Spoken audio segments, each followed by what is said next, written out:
Magandang gabi po sa inyong lahat. Isa na namang edisyon ng kwentuhan ang inyong matutunghayan. Mga kababalaghang kwento ang sa inyo. Pero bago tayo magpatuloy sa ating kwento, huwag niyo pong kakalimutang pindutin ang notification bell, i-share ang videong ito, at mag-subscribe sa channel natin. Muli ko rin po kayong iniimbitahan na i-follow ako sa aking Facebook page. Narito po ang aking Facebook page, Jason Space Heart FM. Maraming salamat po sa inyong pag-follow. Samantala, narito na ang ating tampok na kwento sa gabing ito. Matakot, kabahan sa mga kwentong nakakagimbal sa Kaistorya YouTube channel with daily post at 7 p.m. Ang sumpa ng isang tao sa isa pa ay pinaniniwalaang napakalakas. Ang sabi nga ng iba, isa sa mga makapangyarihang sandata natin sa iba ay ang ating mga bibig. Madalas kung ano man ang sabihin natin, iyon ang nangyayari. Magandang araw po sa inyong lahat mga kaistorya. Itago nyo na lamang ako sa pangalang Jay. 34 na taong gulang ako at isa akong electrician na nagtatrabahong sa isang construction company sa Nueva Ecija. Karamihan sa mga project namin ay mga paaralan, munisipyo at mga building na pampubliko sa iba't ibang bayan. Kapag walang project, umuwi ako sa aming barangay kung saan naroon ang asawa ko at ang dalawa naming anak. Lumaki ako sa isang simpleng baryo. Halos magkakilala ang lahat ng tao. Kapag may kasalan, buong barangay ang imbitado. Kapag may namatayan, sama-sama rin naglalamay ang mga kapitbahay. Dahil maliit lamang naman ang lugar namin, mabilis kumalat ang balita at bihirang may lihim na hindi nalalaman ng lahat. Isa sa pinakamatandang residente noon ay si Aling Sisa. Hindi niya tunay na pangalan pero iyon na ang naging bansag sa kanya ng mga tao sa lugar namin. Halos 80 taong gulang na siya. Wala siyang asawa, wala ring anak. Mag-isa siyang nakatira sa lumang bahay sa dulo ng barangay, malapit sa masukal na kawayanan. Noong unay hindi ko alam kung bakit marami ang umiiwas sa kanya. May mga batang tinatakot ng kanila mga magulang gamit ang kanyang pangalan. Kapag dumaraan siya sa kalsada, tumatahimik ang mga tao. Pero sa tingin ko naman ay okay siya noon. Normal kung titingnan. Mayroon kasing naniniwalang mangkukulam siya. May nagsasabing marunong siyang manggamot. May iba namang nagsasabing isa siyang aswang na tumanda na lamang. Basta iba-iba ka istorya. Pero wala ni isa sa mga chismis na iyon ang napatunayan ng mga tao. Ang alam ko lamang, matagal na siyang namumuhay ng mag-isa. Noong una nga po'y naaawa ako sa kanya. Hindi ko pa kasi maisip na kaya ng tao na hindi magkaroon ng asawa at anak. Hindi po ba't napakalungkot noon? Wala rin kasi siyang ibang kamag-anak o baka hindi ko lamang kilala ang mga iyon dahil nga wala naman akong naririnig tungkol sa kanila. Unti-unti ring naging malupit ang mga tao sa kanya. May mga kabataang binabato ang kanyang bubong sa tuwing gabi. May mga lasing na sisigaw sa harap ng kanyang bahay. May mga magnanakaw na paulit-ulit kumukuha ng mga manok niyang inaalagaan doon. Awang-awa talaga ako sa kanya. At lagi ako nagtataka kung bakit ganoon kalupit ang mga tao sa kanya. Mabigat na mabigat ba ang kanyang ginawa para ang lahat ay maging masama pagdating sa kanya? Kapag naman nagsusumbong siya sa barangay, wala ring naniniwala sa kanya. Tinatawanan pa siya, tinatawag lamang siyang baliw. Minsan pa nga, nakita kong itinulak siya ng isang lalaking kilala sa amin dahil pinagbintangan niya itong nagnakaw ng kanyang mga niyog. Nadapa siya noon sa putikan at wala ni isa ang tumulong sa kanya. Nagtawanan lamang ang mga tao habang tinitingnan kung paano siyang mahirapan. Hindi ko ipinagmamalaking isa rin ako sa mga nanatiling tahimik noon kay istorya. Hindi ko siya tinulungan. Iniisip ko kasing baka totoo nga nakakaiba siya. Ewan ko, siguro may takot din ako pagdating sa kanya o sa mga taong nakapaligid.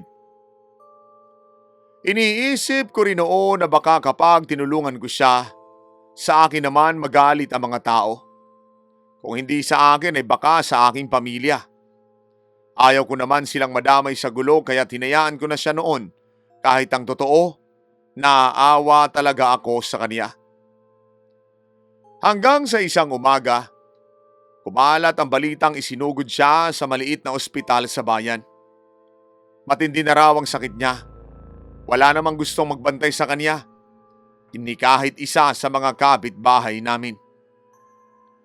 Dahil naaawa ang asawa ko, ipinagluto namin siya ng lugaw at dinala iyon sa ospital. Pagpasok namin sa kanyang kwarto ay halos hindi ko na siya nakilala. Napakapayat na niya. Lubog na ang mga mata at parang ilang araw nang hindi kumakain. Tahimik lamang siyang nakatingin sa may kisame. Hindi niya tinatanggal ang tingin niya roon. Ibinulong sa akin ng asawa ko na awang-awa raw siya pero wala naman kaming magawa. Ginawa namin, pinakain namin siya at binihisan. Nagdala rin kasi kami ng konting damit para sa kanya. Alam kasi namin na wala talagang nag-aalaga sa kanya kaya't nagsabi na ang asawa ko na siya na ang gagawa noon. Umayag naman agad ako. Nang aalis na kami, bigla siyang nagsalita. Mahina lamang iyon pero malinaw naman. Sapat na para marinig namin ang lahat ng sasabihin niya. Sinabi niyang hindi raw matatapos ang galit niya sa mga taong ginawan siya ng mali kahit na mamatay siya. Lahat daw ng taong nagpahirap sa kanya ay susunod sa kanya sa libingan. Wala siyang ititira kahit isa sa kanila. At ang sabi pa niya, hindi raw ang mga ito aabuti ng 1 taon. Naatahimik kami ng asawa ko. Akala ko'y dala lamang iyon ng matinding sakit at sama ng loob. Sinubukan pa nga siyang kausapin ng asawa ko para kahit paano'y kumalma siya pero hindi. Ayaw talaga niya. Sinusumpa niya raw talaga ang lahat ng mga taong may kasalanan sa kanya. Pagkalipas ng 2 araw, namatay si Aling Sisa. Kaunti lamang ang dumalo sa burol. Mas marami pa nga nakikipagkwentuhan sa labas kesa nakikiramay kay istorya. Hindi ko na nga rin alam kung sino ang nag-asikaso ng lahat para sa kanya dahil nga sa sitwasyon na meron siya. Nag-usap na rin kami ng asawa ko na kahit paano ay tutulong kami sa kanya. Kahit anong klaseng tulong, kahit may sabihin na sa amin ng iba, minabuti na rin namin na tumulong pa rin dahil sa tingin namin, iyon naman ang aming tamang gagawin. Hindi ko maintindihan ang nararamdaman ko noon. May ilang kabataan kasing nagtatawanan pa habang naglalaro ng baraha sa tabi ng kabaong ni Aling Sisa. May mga nagsasabi ring buti raw at nawala na ang matanda. Mas magiging tahimik na raw ang barangay simula noon at hindi na raw sila matatakot para sa kanilang kaligtasan. Sa isip-isip ko, paano nila naisip iyon? Hindi naman sila inaaway ng matanda nung buhay pa. Sila pa nga itong maraming ginagawa sa kanya. Inilibing siya makalipas ang 3 araw. Natapos ang lahat na parang ordinaryong libing lamang. Akala namin, iyon na ang katapusan ng lahat. Ang sabi nga nila, magiging okay na raw ang barangay kapag nawala si Aling Sisa. Pero nagkamali kami. Eksaktong 7 araw matapos siyang mailibing, ang lalaki nagtulak sa kanya noon sa putikan ay biglang nagkasakit.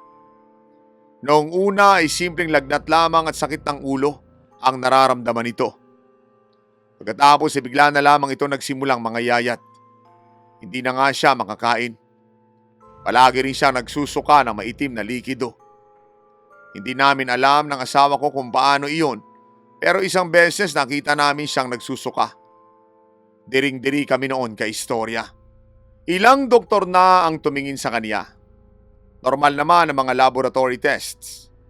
Pagkalipas ng 2 linggo, namatay ito.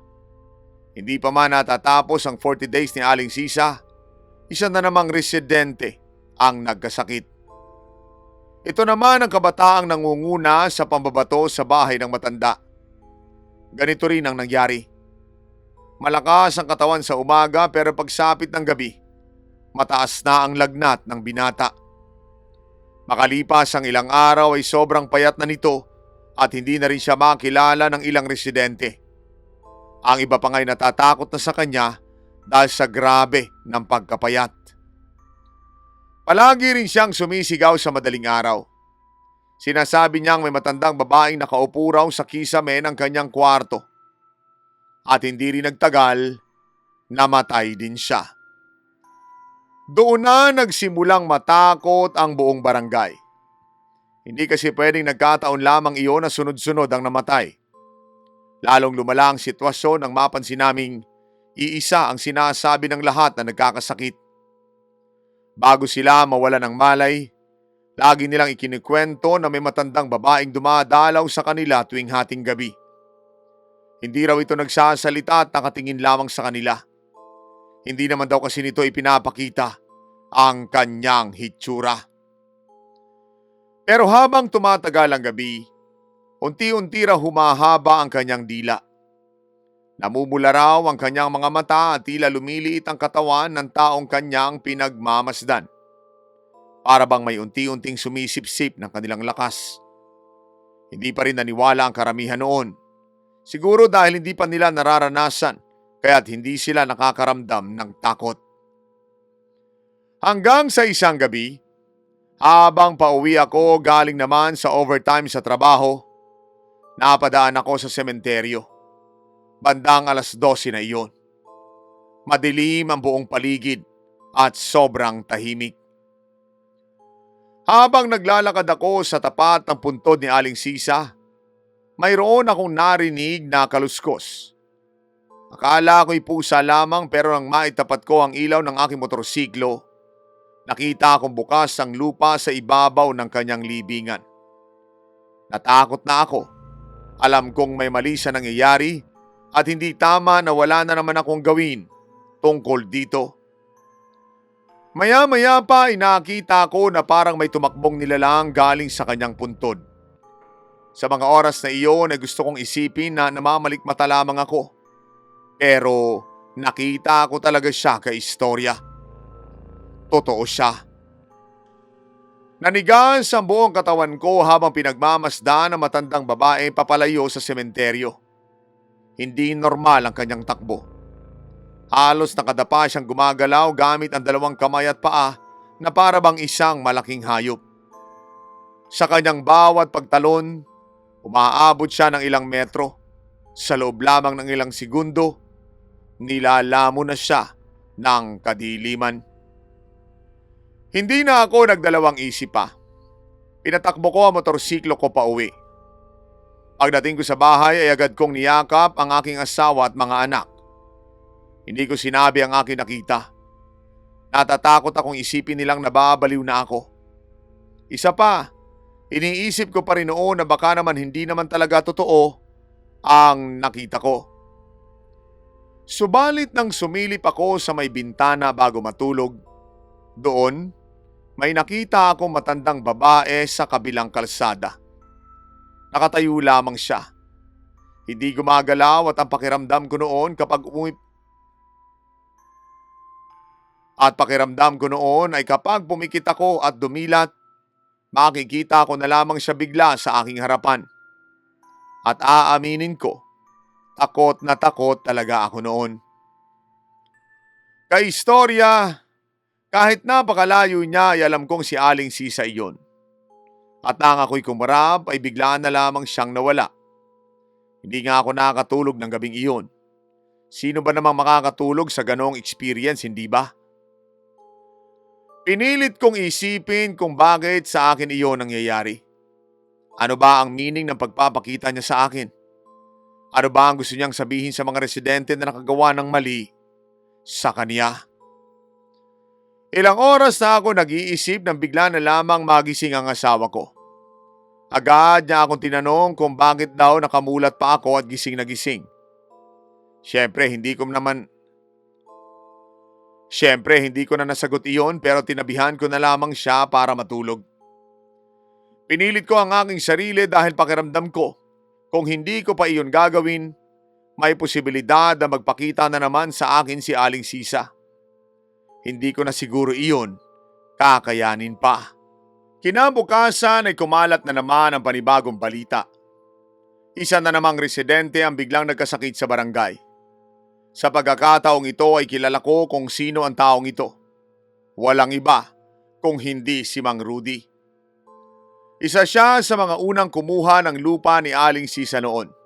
Nang hindi ito makalaban sa kaso dahil wala siyang pera, iyon ang ginawa niya. Ang sabi ng iba ay grabe raw talaga ang ginawa noon ni Mang Rudy kay Aling Sisa. Hindi raw iyon ang unang pagkakataon na pinahirapan ni Mang Rudy ang matanda.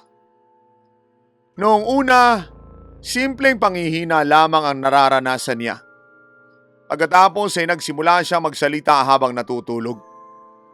Ang sabi ng isa sa kanya mga anak, paulit-ulit niya raw binabanggit ang pangalan ni Aling Sisa noon. Makalipas ang 2 araw, hindi na siya makatayo. Grabing tulong na nga ang ibinigay ng kanya mga anak sa kanya, pero sa kabila noon ay nanghihina pa rin siya. Para raw may unti-unting humihigop sa kanyang dugo. Dinala siya sa ospital ng araw ding iyon dahil hindi na talaga niya kaya ang panghihinang nararanasan niya. Pero ang nakapagtataka, normal naman daw ang lahat ng mga laboratory results niya. At dahil nga normal ang mga tests, narekomenda ng mga tumitingin sa kanya mga doktor na umuwi na lamang ito. Ayaw mang gawin iyon ng mga anak ni Mang Rudy, wala silang magawa. Ang kwento sa amin, ilang araw pa raw na malagi si Mang Rudy sa kanilang bahay. Pinipilit daw nitong maging maayos dahil nagsabi ito sa mga anak niya na ayaw daw niyang matulad doon sa mga naunang nagkasakit at ayaw pa niyang mamatay. Pero ilang araw lamang ang lumipas, lalo siyang nangayayat. Namatay rin siya pagkaraan ng 5 araw. At doon na nagsimula matinding takot sa buong barangay. Napatunayan kasi nila talaga na si Aling Sisa ang may gawa ng mga iyon.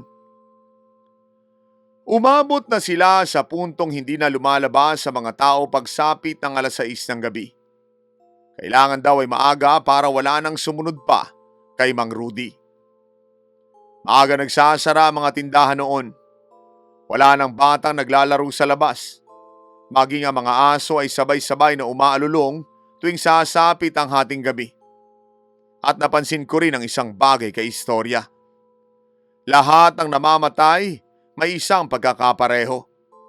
Lahat sila ay minsang nagmalupit kay Aling Sisa. Para bang ito na ang sinasabi niya na walang ni isa ang makakaligtas sa kanila. Doon na ako natakot. Alam kong may kasalanan din ako kay Aling Sisa pero kahit gaano man kaliit ang kasalanan ko, alam kong malaki pa rin iyon para roon sa matanda. Hindi ko man siya sinaktan pero hinayaan ko namang apihin siya ng mga tao. Hindi ako nagsalita kahit may alam na kami ng asawa ko. Naduwag ako. Hindi ko siya ipinagtanggol. Iyon ang pinakamatinding konsensya na nararamdaman ko. Lumipas ang 2 gabi, nagsimula na rin ako makaranas ng kakaiba kay istorya. Tuwing madaling araw ay nagigising ako sa tunog ng kalmot sa bubong. Mabagal iyon pero paulit-ulit. Para bang may umiikot sa may bubong namin pero nang sumilip ako sa may bintana, may 2 mapupulang matang nakasilip mula sa bubungan. Kasunod nito ang mahinang tawa ng isang matandang babae. Ngayon pa lamang, alam ko na, si Aling Sisa iyon. Pero gusto kong isipin na guni-guni ko lamang ito. Pinilit ko matulog dahil baka magtaka na ang asawa ko kung bakit ba ako'y gising pa. Kinabukasan ay mataas na ang aking lagnat. Hindi iyon bumababa kahit anong gamot ang aking inumin. Todo alaga na sa akin ang asawa ko, pero wala pa ring nangyayari. Natatakot na ang asawa ko noon dahil may pakiramdam siya na susunod na ako sa mga namatay sa lugar namin. Nakikita niya rin na kahit anong gamot ay walang tumatalab, kaya naman lalo siyang natakot. Habang lumilipas sa mga araw, unti-unti ako nangangayayat. Palagi rin akong inaantok kay istorya. At gabi-gabi, pareho ang mga panaginip ko. Nasa lumang bahay ako ni Aling Sisa. Nakaupo siya sa harapan ko at tahimik lamang. At pagkatapos, dahan-dahan niyang ibinubuka ang kanyang bibig. Hanggang sa maging kasinlaki na ito ng ulo ng tao. Sobrang nakakatakot ang panaginip kong iyon kay istorya. Maya-maya pa, sa kanya inilalabas ang napakahaba niyang dila. At pagkagising ko, lagi ako may sariwang gasgas sa aking dibdib. Hindi ko alam kung saan ba ito nanggaling. Nag-aalala na sa akin ang asawa ko noon.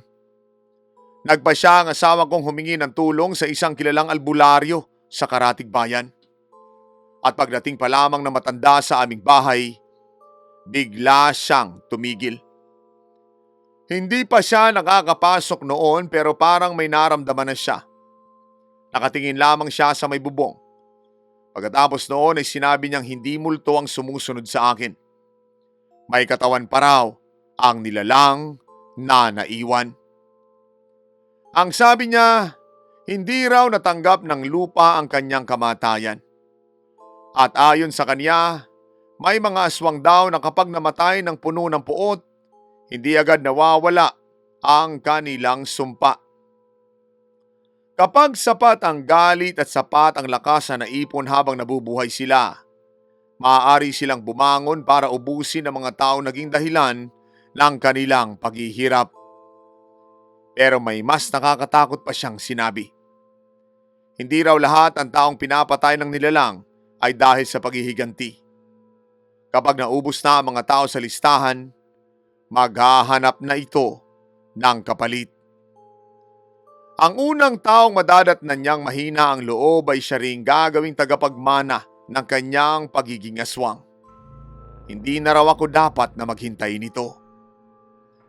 Dahil simula na makita ko siyang umahon sa libingan, ako na ang kanyang napiling kahalili. At sa gabing iyon mismo, habang nagdarasal kami mag-anak sa loob ng bahay, may narinig kaming napakalakas na kalabog mula sa aming bubong. Kasunod nito ang dahan-dahang pagkapunit ng yero. Bago pa namin maitayo ang aming mga sarili, may mahabang buhok na unting-unting bumababa mula sa butas ng kisame. Kasunod nito ang mapupulang matang ilang gabi nang bumabagabag sa aking mga panaginip. Sobrang takot na takot kami noon at hindi namin alam ang gagawin. Okay lang sana kung ako lamang ang naroon kay istorya. Pero pati ang kapatid at anak ko ay apektado na rin dahil nakita nila ang aswang. Nagkayakapan kami mag-anak habang unti-unting bumababa ang mahabang buhok mula sa butas ng kisame. Kasunod noon ay ang maputlang mukha ni Aling Sisa. Hindi na siya ang mukhang matandang mahina at api na nakilala ng buong barangay. Ang kanyang mga mata ay nagliliyab na parang apoy. Pulang-pula ang mga ito. Mahaba rin ang kanyang mga pangil. Ang kanyang mga kuko ay tila kutsilyong kayang humiwa ng kahoy. Nakakatakot din ang kanyang mga titig dahil punong-puno iyon ng galit. Galit na sa tingin ko ay ilang dekada na niyang kinikimkim habang nabubuhay. Mabilis siyang tumalon mula sa kisame pero bago pa niya ako maabot, hinarangan siya ng albularyo. Inilabas nito ang dala niyang agimat at nagsimulang magdasal. Biglang napaatras si Aling Sisa. Napuno na nakabibing ang sigaw ang buong bahay. Sinamantala ng albularyo ang pagkakataon. Inutusan niya akong sumama sa kanya papunta roon sa sementeryo. Dala namin ang isang bote ng banal na langis, asin at isang lumang dasal na nakasulat sa piraso ng tela. Pagdating namin sa puntod ni Aling Sisa, napansin naming sariwa pa rin ang hukay doon. Para bang kagabi lamang ito inilibing. Hinukay namin ang lupa. Hindi nagtagal ay tumambad sa amin ang kabaong. At nang buksan namin ito, wala nang laman sa loob. Sa ilalim lamang ng kabaong ay may nakita kaming maitim na tela. Mga buto ng hayop at isang lumang sisidlang putik na may lamang maitim na likido. Ipinaliwanag ng albularyo na iyon ang pinagmumula ng lakas ni Aling Sisa. Matagal na pala siyang isa sa mga aswang na nagtatago sa aming lugar. Doon ko napagtanto na baka kaya galit at takot ang mga tao sa kanya dahil doon. Pero habang tumatanda siya, humina ang kanyang kapangyarihan. Nang maramdaman niyang malapit na siyang mamatay, ginamit niya ang lahat ng natitira niyang lakas upang itali ang kanyang galit sa sumpang magbabalik sa kanya mula sa libingan. Habang binabasag ng albularyo ang sisidlan, biglang umihip ang napakalakas na hangin. Nagsimulang manginig ang buong sementeryo. Kasabay noon ay narinig naming muli ang nakabibinging sigaw ni Aling Sisa. Hindi ako magsisinungaling. Takot na takot ako noon at parang gusto ko na lamang tumakbo ng dahil sa takot. Pero dahil naroon ang albularyo at pinilit kong hindi matakot. Sabi naman niya, siya raw ang bahala sa akin at matatapos daw namin ito nang ako'y buhay. Nagtiwala na nga lamang ako sa kanya. Sa di kalayuan, nakita namin siyang mabilis na papalapit. Pero ilang metro na lamang ang layo niya sa amin nang tuluyang mabasag ang sisidlan. Napahinto siya noon. Unti-unti naglaho ang galit sa kanyang mukha. Napalitan ito ng lungkot. At sa unang pagkakataon, nakita kong tumulo ang luha mula sa kanyang mga mata. At maya-maya pa, dahan-dahang gumuho ang kanyang katawan. Oo, naging abo iyon kay istorya. Pagkatapos ito ay tinangay na ng hangin. Nanlaki ang mga mata ko. Hindi ko lubos sa kalain na mangyayari iyon sa kanya. Hindi ko rin alam kung takot o awa sa kanya ang aking nararamdaman. Hindi naman kasi mangyayari iyon kung hindi siya pinahirapan ng aming mga kapitbahay. Pagbalik namin noon sa albularya, ibinalita niya na naging abo na ang aswang.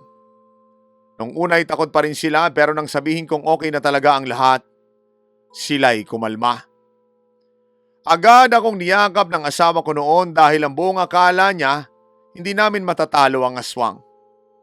Ang sabi niya, kitang-kita pa rin daw sa mukha ko na ako'y may sakit, kaya naman nag-aalala siya. Tinanong ko sa albularyo noon kung madali lamang bang mawawala ang sakit ko. Oo naman daw. At hindi lamang iyon, bibigyan niya rin ako ng gamot para maging maayos na talaga ako.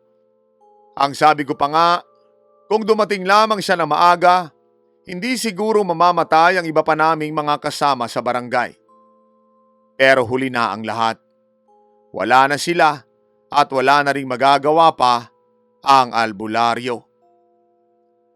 Dahil sa napakaraming pangyayari, minabuti na lamang na manggagamot na mamalagi muna sa aming lugar. Mahirap na daw kasi kung may mangyari pang masama pagkatapos ng sitwasyon namin kay Aling Sisa. Baka raw, hindi na namin kayanin ito. Umayag naman ang lahat sa amin. Mas maigi na iyon para kahit paano ay alam naming protektado kami. May konting takot pa rin pero hindi na kagaya ng dati. Mula noon, wala nang biglaang nagkasakit pa sa aming barangay. Natapos na rin ang sunod-sunod na pagkamatay ng aming mga kapitbahay. Pero, hindi na rin nawala pa ang bigat ng konsensya naming mga nakaligtas. Doon namin napagtanto na bagamat naging aswang si Aling Sisa at naging halimaw ang kanyang paghihikanti, May bahagi rin kami mga tao sa dahilan kung bakit umabot siya sa ganoong kapuotan. Kung may isa man sana sa amin ang tumulong sa kanya, kung may nagtanggol man lang sana sa kanya nung siya'y inaapi, siguro hindi siya aabot sa ganoon. Marahil hindi naging ganoon kalungkot at kakilakilabot ang kanyang naging buhay. At siguro, maayos din ang mga tao sa kanya at buhay pa siya hanggang ngayon. Masaya at may kapayapaan. Kay istorya, hanggang ngayon ay iniiwasan ko pa ring dumaan sa kanyang dating bahay. Matagal na kasi itong inabandona. Ewan ko ba, may takot pa rin ako nadarama kapag naiisip ko si Aling Sisa. Ang sabi nga ng iba, may iba pa rin daw na nakakakita sa isang matandang babae malapit sa kanyang bahay. Tahimik lamang daw naman ito at hindi nananakit. Hindi ko naman alam kung totoo iyon o guni-guni lamang ng mga taong may kasalanan sa kanya. Dahil hanggang ngayon, takot pa rin sila kay Aling Sisa. Isang umaga nga kay istorya, napansin ko na lang na may mga sariwang bulaklak na nakapatong sa kanyang puntod. Wala nang nagsabi sa kanila kung sino ang unang nagdala. Pero kinabukasan, nadagdagan pa ang mga iyon. May mga kandila na kasindirin, may mga nag-ali ng pagkain, prutas at paborito niyang nilagang kamote na dati madalas niyang bilhin sa palengke. May ilang residente ring tahimik na lumuluhod sa harap ng kanyang puntod. Ang iba ay umiiyak habang humihingi ng tawad. Ang mga kabataang dating nambabato sa kanyang bahay, isa-isang dumalaw. Naglinis ang paligid ng libingan at nagtanim pa ng mga halamang namumulaklak bilang paghingi ng tawad sa matanda. Maging ang barangay captain din namin ay nagpatayo ng maliit na bakod sa paligid ng puntod upang mapanatili itong maayos. At tuwing araw ng mga patay, sama-samang dumadalaw ang mga residente. Hindi na dahil sa takot pa rin sa kanya, kung hindi bilang pag-alala sa isang matandang babae na noon ay hinusgahan at tinalikuran ng halos buong barangay. Marahil, hindi na mababawi ng mga bulaklak, kandila at paghingi ng tawad ang lahat ng sakit na dinanas ni Aling Sisa habang siya'y nabubuhay. Pero umaasa ang buong barangay na kahit paano, natagpuan na rin ng kanyang kaluluwa ang kapayapaang matagal niyang ipinagkait sa kanyang sarili nang dahil sa hinanakit. Maraming salamat po kay Istorya sa pagbabasa ng aking kwento. Naway magsilbi itong paalala na ang pang-aapi at kapabayaan maaari mag-iwan ng sugat na hindi madaling maghilom. Ang pagtrato natin sa kapwa ng may kabutihan at malasakit, isang bagay na hindi natin dapat kalimutan. Mag-iingat po tayong lahat. God bless and more power sa inyong channel. Lubos na gumagalang, Jay. Sa kwento mo, Jay, nakita natin kung gaano kahalaga ang pagtulong sa kapwa. Maliit mang bagay sa iyo ang hindi pagpansin dito, may trauma namang ibibigay iyon sa iba, na siyang nagiging dahilan kung bakit mas pinipili na lamang nilang gumanti kesa magpatawad. Isa pang bagay ang paghuhusga sa kapwa dahil lamang sa chismis na iyong napapakinggan. Mali yun. Huwag na sana tayong umabot pa sa ganoon at hayaan na lamang natin na gawin ng iba ang gusto nilang gawin.